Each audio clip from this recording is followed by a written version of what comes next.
Siyatithoba siyavuma ukuthi sonile kuwe kulicala lethu sonile ngicabanga nangekhuluma nangekwenda nangakungakwenda bekufanele sikwende ngenxa yenkonzana yakho Kristu Inkosi yethu sithathelele konke lesekwenzile usende sikhone ngekuhamba lokusha kude igama lakho lidunyiswe. Nkulunkulu somandla sithathelela konke labaphenduka ngeqiniso akasihawukele asithathelele tono tethu asikhulule kuto asimisa sigcine sekulungeni konke asigcine nasekuphileni lokulinanini ngaye Jesu Kristu Inkosi yethu. Amen. Asithandaze. Umthandazo walomhla usekhasini lesibili uPushit nalapha sibuka khona inkonzo sithandaze kanye sithi babelo nemandla wephule kubi nekucinzetela kwesono wathumela moya wendodzana yakho etinhlitiyweni tethu thatha uphinze wemukele inkululeko yethu usiyise enkatimulweni yekukhululeka kubantwana baNkulunkulu ngaJesu Kristu Inkosi yethu lophila abuseka nawe namoya longcwele uNkulunkulu munye nyalo nanini. Amen.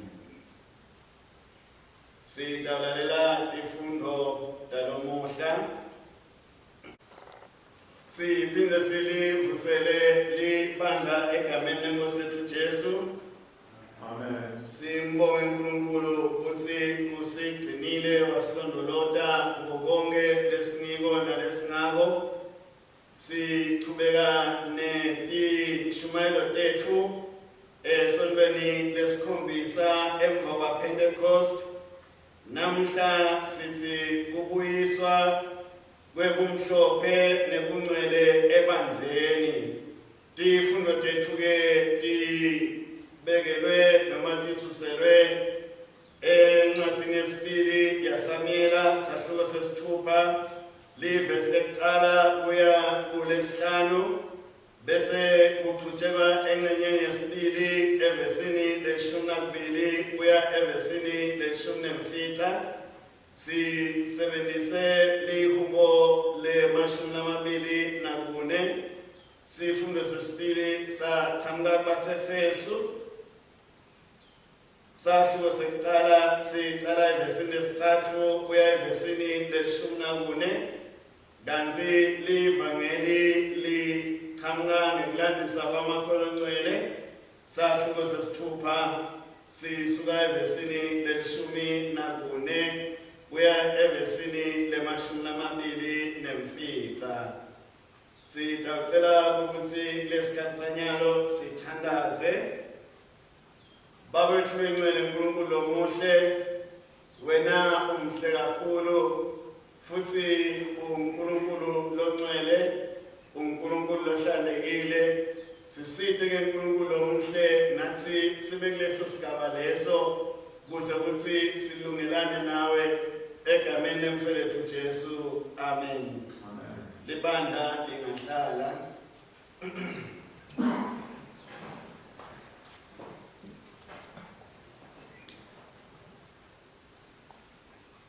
Sisaqhubeka ke bazalwane ngekukhulu noma ngekukhuluma ngekukhula kwelibandla leso siqubulo sethu kuwo onke lamasonto lana lasemkhathini waPentecost na Advent. Lapho sithi libandla alikhule khona. Namhla siqhamuka ngendlela lehlukile. Sonke lesikhathi lesi besisolo sithi singaqhubeka kanjani sibonakale sibantu labaqinile kumelana nazo zonke izimo lesihlangabezana nazo, nekuthi singalungiselela kanjani sibantu ukuthi sine sibe sesimeni lapho sawukhona ukuphumelela phinde sinqobe timo letingasinto letimnanzi lesibhekene nazo. Njengoba sathi nje ukuthi live libhekene nebukhuni kulamalanga. Namhla ke sikhuluma nathi uqobo lwethu ngokuthi uNkulunkulu akasisite ngekuthi silungiselele kuhlala naye, sibe kanye naye ngaso sonke isikhathi siseselapha emhlabeni. Ngoba kumele silungiselele sisengala kuze kuthi inhlalakahle yethu itholakale ingiyo. Sikhuluma ukuthi ke evikini noma ke emalangeni onke indzaba yebumhlophe, indzaba yekuba ngcwele, indzaba yekuba neqiniso kumele ukuthi iphile itholakale kubantwana baNkulunkulu kuze kuthi ize ihambe ifike na kuleti ndzaba leti tepolitiki letikhona. Siyathi ukuthi live lakithi lidumile njengokuthi live lelibuswa inkolo yobuKristu. Kepha nasithi siyabuka asiboni ubuKristu. Bantu bade bomhlophe, bantu abakethembeki, diningi izinto letilahlekako, diningi izinto letena ukuthi bantwana baNkulunkulu batholakale sebangasibo lababonakalako kule live lekuthiwa lakubo futhi lingcwele. Sesiyathi kuda ke bazalwane ukuthi kepha kugcekeza nekubulala ngabe noma ke nekungabekedelelani ngabe kusamtshengisa uNkulunkulu angcwele, usamtshengisa uNkulunkulu ahlanekile. Sithi Sike bazalwane siyengile itolo siyaqhubeka siyadinga ukuthi livela kithi ipulpit eAfrika kepha lo nje kubonakala ukuthi siyipulpit eAfrika ngani nangabe kunjena kusonfa abantu kugcwele umona sibeka impilo yethu embili kunempilo yabantu sinahulumende lo vele akhohlakele ngendlela lesimanga singathi silivele njani nje nasithi silivela uNkulunkulu kepha ke tifundweni tanamuhla sithola lenye inhlitiyo lekumele ukuthi sibe nayo ukuthi nasekufike uNkulunkulu bantu bayajabula. Amen. Nasekufike uNkulunkulu bantu benanjani bayajabula. Nampela uNkulunkulu siyazi ukuthi le esiveni sakaIsrayeli bekuneliphawu lwakhe nalelibhokisi lesivumelwano. Thiwa lelibhokisi lesivumelwano ngesikhathi lita ngesikhathi uNkulunkulu anyathela emkhathini webantu ngisho inkosi uqobo Davide yajabula ngendlela lesimanga kuthiwa yayigitsa kushaya bokhenqekhenqe kushaya tonke tinto tekujabula kukuhle kakhulu lokusho ukuthi bathandekako nangabe kukhona uNkulunkulu kuba kuhle kakhulu kube nebunqwele kube nebuhlakeka bantu nje abathandathi nje benetinto ngendlela labayifuna ngayo manje ke kuta kwaNkulunkulu kwaletha noma ke kuta kwemphongolo yesivumelwano kwaletha kujabula lokukhulu futhi ke nasesijabulile sinakhohlwa ukuthi kunebantu labangajabuleli kwabona lokujabula kwethu. Siyambona indodakazi ya Saula Mikhali ikwatiswa nje ukuthi inkosi Davide ijabulile uyayidzelela senzo ukuthi ke nathi bathandekalo ngalenye ilanga sibokubona lokho ukuthi labanye abajabuli ngekuthi uNkulunkulu ukithi kepha ke thina siyazi ukuthi ngesikhathi uNkulunkulu akithi kuthaphuka liphunga lelimnanzi emabandla ayaphila imimango iyaphila nelive ligcine seliphila ngoba uNkulunkulu onjani ukithi nangabe uNkulunkulu angekho kithi tonke letindzaba leti tebumnanzi netenhlanteko netebunqwele atibonakali kithi ngakho nasibuka ukuthi uNkulunkulu ehubeni namuhla uyasikhumbuza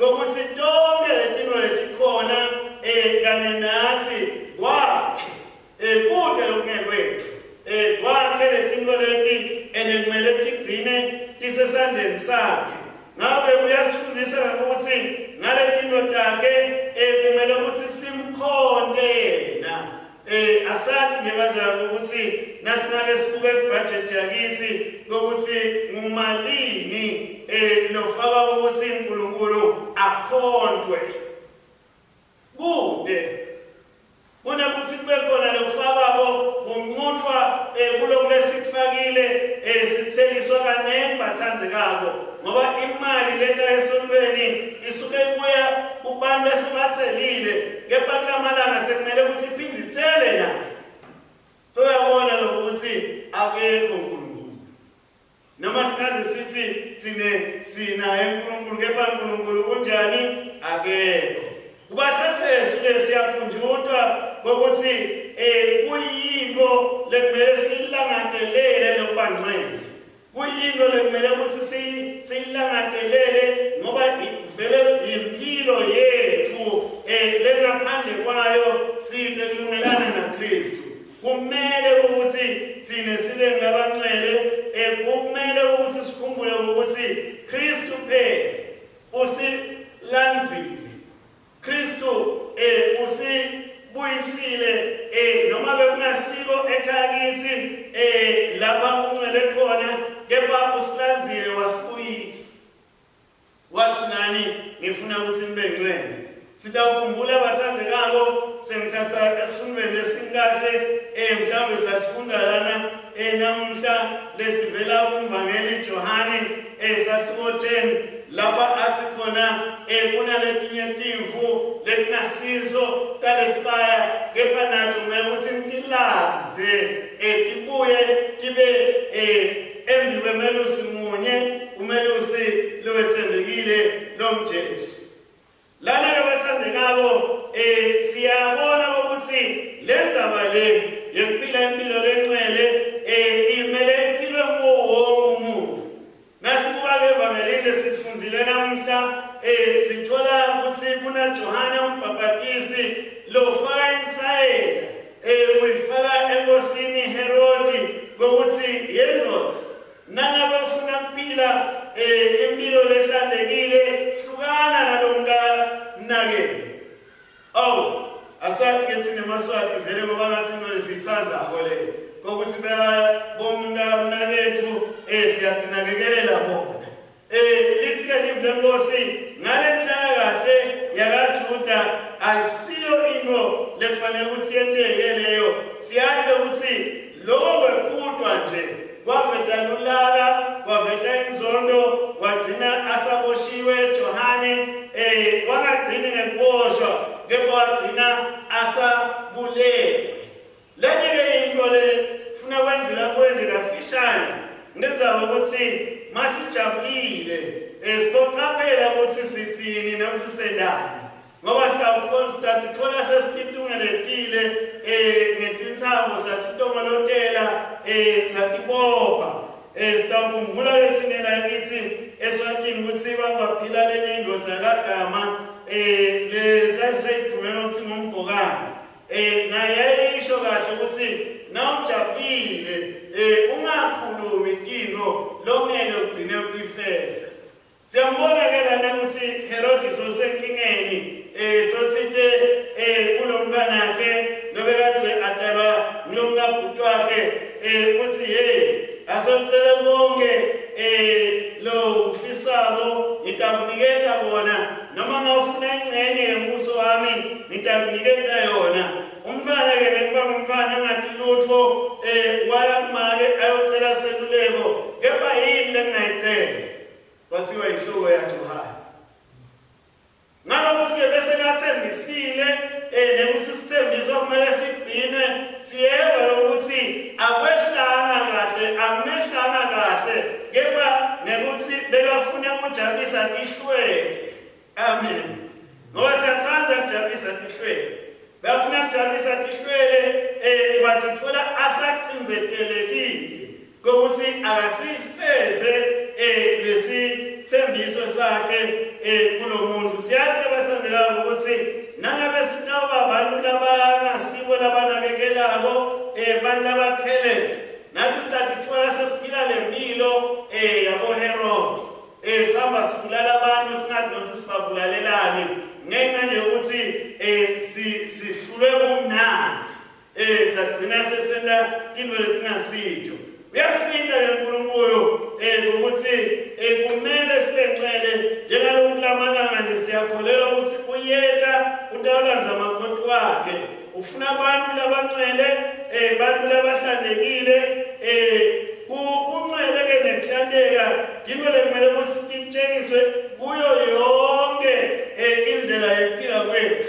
Ungabi nje ukuthi sikutshengisa mhlawumbe nasisembiko bafundisi kumele ukuthi sikutshengise nangabe sisebenza emabhizinisi sikutshengise nangabe sikupolitiki sikutshengise nangabe noma senda ini siletha mhlawumbe tinhlelo tenhlalakahle emangweni bambone lo Nkulunkulu lakithi ngale ndlela senda ngayo into kepha-ke nangabe vele sitawuhluleka kwekuthi siphathe abantu kahle ngeke bambone uNkulunkulu kithi. Sengigcina-ke bazalwane wangathi sinathi ukuthi umoya loyingcwele nguye lona losipha lesipho sekwenta kahle.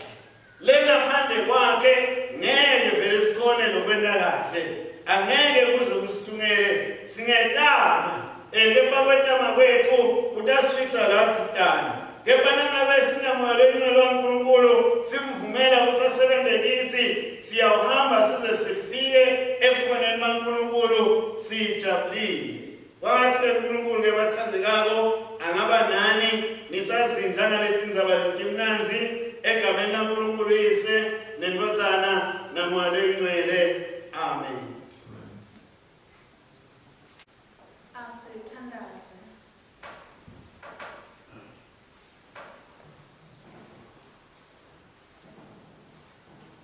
Gcina libandla lakho Nkosi kude kuphakanyiswe ibizo lakho.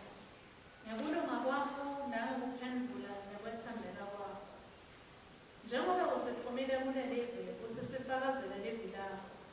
Siside sithole ukuqiniseka nesibinzi ekuvumeni kwethu tono. Kude insinziso itholakale ekuthethelelweni kwetono ngaJesu Kristu kuphela. Nkosi ngemusa wakho. Yiva ukuthandaza kwethu. Qinisa abashumayeli belivi lobathumile Nkosi. Bende babe nesibinzi sekumemethela umthetho wakho nekunyembenya sono. Ubaphe umoya wakho longcwele nokuthi basebente ngemandla evili kude kuthotshiswe labatiphakamisako.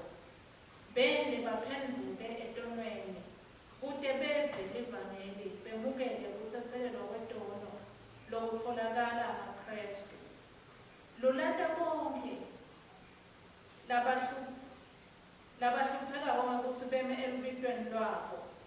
Usigcine ekutheni singaliva livi lakho lelisicondzisako. Nkosi ngemusa wakho. Yiva ukuthandaza kwethu. Gcina inkonzo lebusisekile yomshado Nkosi. Yenda kutithiba kube ligugu kubo bonke baKristu. Uphindze kuhlonishwe emhlabeni wonke. Hlanganisa indvodza nemfati kanye ngeluthando nangekuxolelana. Baphe ngamoya wakho tonke tipho labatidzinga kutsi banakekele bafundzise bantfwana lobaphe bona. Nkosi ngemusa wakho. Yiva imithandazo yethu. Nguwe Nkosi lobusa etikwemhlaba. Uletha kugubha etikwelive lelikhohlakele nebabusi balo. Awuhloniphi muntu. Lungisa ucondzise sive sethu nebaholi baso Nkosi. Yenda kutiphatsa kwebaholi bethu. Tisebenti tembuso nebantfu bonke kube nekuhlakanipha, bulungiswa, uhlonipheka ngekuya kwentsandvo yakho leyembuliwe. Ngenxa yaKristu yiba nemusa kulabo labamelana nawe. Ukhumbule ukuthi intsandvo yakho ukuthi bonke basinziswe bade bafike ekulateni liciniso. Nkosi ngemusa wakho. Yiva imithandazo kwethu.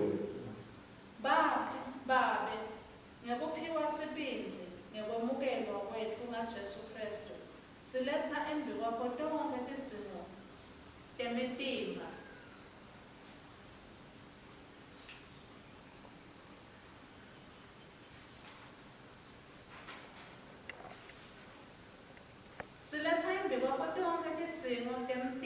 nemphefumulo.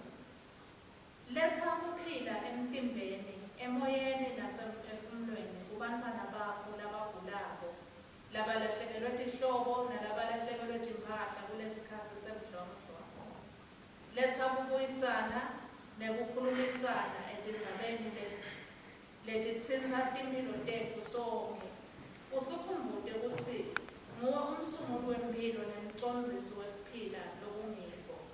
Ngako kude umuntu lonelilungelo lekuba nemandla etikwetimphilo tebantfu ngaphandle kwakho. Nkosi ngemusa wakho. Yiba thandaza kwethu. Usibusisile Babe ngayo indvodzana yakho letsandzekako, lengaye sinekuhlanjululwa ngengati yakhe nekutsetselelwa kwetono tetfu, njengoba usisongile ngesethembiso lesimoya longcwele kute semukele sabelo saphakatse kuKristu. Silethe nyalo ukuthi siphenduke semukele kukholwa kute kutsi semukeleke esidlweni lesingcwele umtimba nengati sibili kwendvodzana yakho kute siphiwe emandla ekuphila phakatse. Nkosi ngemusa wakho. Yiba thandaza kwethu. Tonke leti tintfo nako konke lokunye lokwatiko kutsi siyakudzinga Babe siphe ngaye Jesu